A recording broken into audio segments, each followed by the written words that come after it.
National overseas scholarships for student with disabilities ही केंद्र सरकारची योजना आहे जी दिव्यांग विद्यार्थ्याला परदेशात उच्च शिक्षण घेण्यासाठी आर्थिक मदत करते।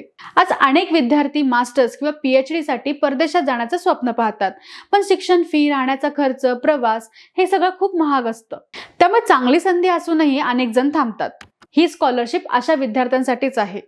या योजनेचा फायदा किमान 40% दिव्यांगत्व असलेल्या भारतीय विद्यार्थ्यांना होतो, ज्यांना मान्यताप्राप्त परदेशी विद्यापीठात प्रवेश मिळालेला आहे, म्हणजे आधी ऍडमिशन आणि मग शिष्यवृत्ती। या स्कॉलरशिप मधून फक्त शिक्षण फीच नाही, तर राहण्याचा खर्च, प्रवास खर्च आणि इतर आवश्यक भत्ते दिले जातात। त्यामुळे विद्यार्थ्याला आर्थिक चिंता न करता अभ्यासावर लक्ष केंद्रित करता येतं। आज प्रक्रिया पूर्णपणे ऑनलाईन आहे। सामाजिक न्याय आणि सक्षमीकरण मंत्रालयाच्या अधिकृत वेबसाईटवर दरवर्षी यासाठी अर्ज मागवले जातात। दिलेल्या वेळेत आवश्यक कागदपत्रांसह अर्ज करावा लागतो। एकंदरीत पाहिलं तर नॅशनल ओव्हरसीज स्कॉलरशिप ही दिव्यांग विद्यार्थ्यांसाठी परदेशी शिक्षणाचं स्वप्न प्रत्यक्षात आणणारी सरकारी मदत आहे।